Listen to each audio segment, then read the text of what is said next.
Hello guys, welcome to another video of stock market. Friends, net avenue technologies limited guys, ये upcoming IPO जो कि आज के दिन ओपन होने जा रहा है। जानेंगे complete analysis, business model, financial condition, performance, GMP, listing कितना मिलेगा, अप्लाई करना चाहिए या फिर नहीं, और इसमें गाइस प्रॉस और कॉन्स क्या है। लास्ट में लोग इसके कुछ रिस्क की बात करेंगे, क्या रिस्क इसमें हो सकता है, तो हम लोग इन सारी पॉइंट्स को डिस्कस करेंगे। चलिए फ्रेंड्स, वीडियो स्टार्ट करते हैं। तो गाइस, ये जो आईपीओ है 23 नवंबर को ओपन हो रहा है और 4 दिसंबर को क्लोज होगा। 3 डे आईपीओ है। अगर हम बात करेंगे तो 10.25 करोड़ का बुक बिल्ड इशू आईपीओ और 56.96 लाख शेयर्स का इशू कर रही है। अलॉटमेंट डेट रखा गया है, अगर हम बात करेंगे तो 7 दिसंबर का अलॉटमेंट डेट रखा गया। लिस्टिंग डेट जो है सो ट्रेडिंग डेट है 12 दिसंबर का और एनएसई एसएमई पे लिस्टेड होगा। अगर ये आईपीओ T+3 टाइमलाइन को फॉलो करती है गाइस, तो ये आईपीओ बहुत जल्दी लिस्टिंग हो सकता है, लेकिन डिपेंड करता है कि आईपीओ का अलॉटमेंट कब किया जाएगा। प्राइस बैंड 16 to 18 रुपीज़ पर शेयर का रखा गया है। 8000 शेयर्स की लॉट साइज है। अगर हम बात करें इसके लीड मैनेजर का, श्रेणी शेयर्स लिमिटेड है। बिग शेयर सर्विसेज लिमिटेड इसके रजिस्ट्रार है। श्रेणी शेयर्स इसके मार्केट मेकर है। प्रोमोटर का यहाँ पे अगर देखिएगा तो मिस्टर राजेश नाहर और मिस्टर रितेश कतारिया इसके प्रोमोटर है। प्री इशू होल्डिंग 45.31% का, आफ्टर अलॉटमेंट 33.28% की होल्डिंग देखने को मिल जाएगी। एंकर इन्वेस्टर से 2.91 करोड़ का फंड रेज कर चुका है।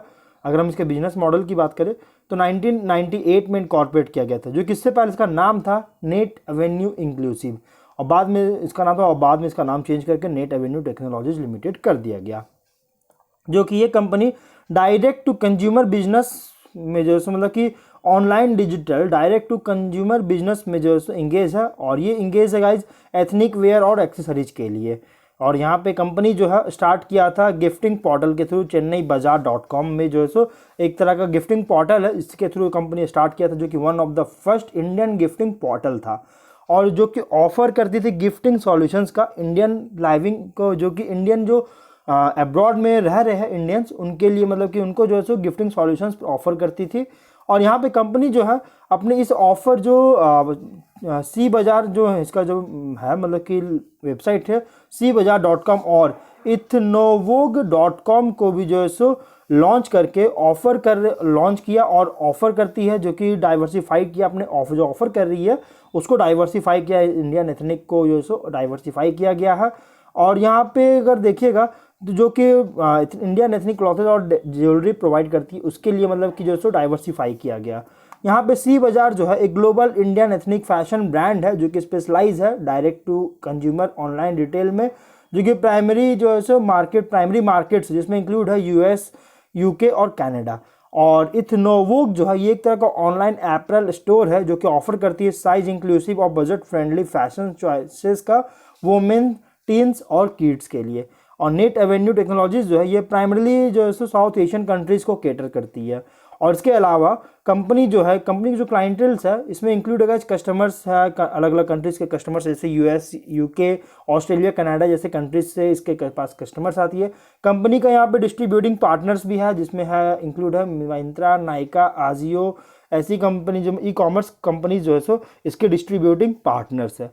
कंपनी का प्रोडक्ट पोर्टफोलियो की अगर बात करें, जिसमें इंक्लूड है lehenga choli, salwar kameez, grounds, kurtas, sherwani, kurta sets, kids where और एक्सेसरीज। 2008 में कंपनी ने अपना एक खुद का लग्जरी ब्रांड को जो है लॉन्च किया गया था, जिसका नाम था राइर, और जो कि एक high and designer Indian clothing है। और नेट एवेन्यू टेक्नोलॉजीज का जो cbazaar.com है ये रेटेड था one of the best online shops का लिस्ट में, मतलब कि रेटेड था, जो कि यूएस में और 2020 के समय में लिस्टेड था। और ये one of the fastest growing brands बन चुका था 2022 के में यूएस में, जो कि देख सकते बहुत अच्छी बात है। लेकिन हम इसके फिनेंशियल की बात करेंगे तो 21 में 14.4 करोड़ का रेवेन्यू है और प्रॉफिट है 23 लाख का। 22 में 32.7 करोड़ का रेवेन्यू है, 2.6 करोड़ का प्रॉफिट है। 23 में 34.5 करोड़ का रेवेन्यू है, प्रॉफिट 1.7 करोड़ का है। और तो फर्स्ट क्वार्टर 24 में 7.8 करोड़ का रेवेन्यू है, प्रॉफिट है 94 लाख का। तो कंपनी का फिनेंशियल देखिए तो टॉप लाइन में बहुत अच्छी ग्रोथ है। यहाँ पे टॉप लाइन में 22 में सडन बूस्ट हुआ है, लेकिन यहाँ पे 23 में वापस से उतना अच्छा ग्रोथ नहीं हुआ है। और अगर बॉटम लाइन देखिएगा तो 22 में सडन बूस्ट हुआ है, लेकिन 23 में अगर देखा जाए तो 32.5% के साथ जैसे डाउन देखने को मिला है। लेकिन 24 के एनुअलाइज अर्निंग अगर देखा जाए तो सडन बूस्ट देखने को मिला है 24 के एनुअलाइज अर्निंग में। और यहाँ पे कंपनी इनकंसिस्टेंसीज के फिनेंशियल में देखने को मिल रही है, जो कि एक कह सकते हैं एक तरह का डाउट क्रिएट कर रहा है, क्योंकि फुल यहाँ पे जो सो इनकन्सिस्टेंसी देखने को मिला। बॉटम लाइन में लास्ट 3 फिजिकल्स के टॉप लाइन में ग्रोथ है, लेकिन बॉटम लाइन में इनकन्सिस्टेंसी है। ऑब्जेक्टिव क्या है, तो कस्टमर एक्विजिशन करना है, जिसमें मार्केटिंग और अवेयरनेस है। फंडिंग करना चाहती है वर्किंग कैपिटल रिक्वायरमेंट में, जनरल कॉर्पोरेट पर्पस और इशू एक्सपेंसेस को मीट करना चाहती है, इसके लिए आईपीओ लाया गया है। यहाँ पे कंपनी अगर देखिएगा, इसका जीएमपी अगर देखिएगा तो 3 रुपीज़ का जीएमपी और 16.6% की एक डिसेंट लिस्टिंग दे रही है, एक अच्छी लिस्टिंग मिल रही है। लेकिन रिस्क भी है। रिस्क क्या आएगा, इसके बिजनेस पूरी तरह से डिपेंडेंट है, इसके ग्रोथ जो है पूरी तरह से डिपेंडेंट है ऑनलाइन कॉमर्स इंडस्ट्री पर, इंडिया और एब्रॉड में, और हाईली कॉम्पिटिटिव इंडस्ट्री में ऑपरेट कर रही है। Foreign currency exchange rate fluctuations का खतरा हो सकता है, क्योंकि ये कंपनी जो फॉरेन में बिजनेस करती है, अमेरिका, यूएसए, यूके जैसी कंट्रीज़ में इसका बिजनेस है। और कंपनी भी यहाँ पे देखिए तो पेमेंट रिलेटेड रिस्क वगैरह भी जो सो खतरा हो सकता है, जिसमें जैसे risk associated with cash on delivery और पेमेंट प्रोसेसिंग रिस्क में। और निगेटिव कैश फ्लो देखने को मिल चुका है पास्ट में, जो कि आप यहाँ देख सकते हैं 23 में भी आपको यहाँ निगेटिव कैश फ्लो है, 22 में भी कैश फ्लो नेगेटिव था, 23 में भी कैश फ्लो नेगेटिव था। यहाँ पे कंपनी का कैश फ्लो नेगेटिव में देखने को मिल चुका है। तो ओवरऑल कंपनी यहाँ पे अगर देखिएगा तो बहुत ही छोटी आईपीओ, जो कि इंडिकेट कर रहा है मेन बोर्ड में माइग्रेट लेने में लंबा टाइम ले सकती है, क्योंकि इसका लगभग 10 करोड़ का फुल्ली इशू रखा गया, और अगर मार्केट कैप देखिएगा तो 38.6 करोड़ का मार्केट कैप बन रहा है पोस्ट आईपीओ लिस्टिंग होने के बाद। तो गाइस इसलिए गाइस थोड़ा सा रिस्की आईपीओ भी है, तो अगर आप इसमें रिस्क करना चाहते हैं तो आप इसमें मीडियम टू लॉन्ग टर्म के लिए इन्वेस्टमेंट कर सकते हैं।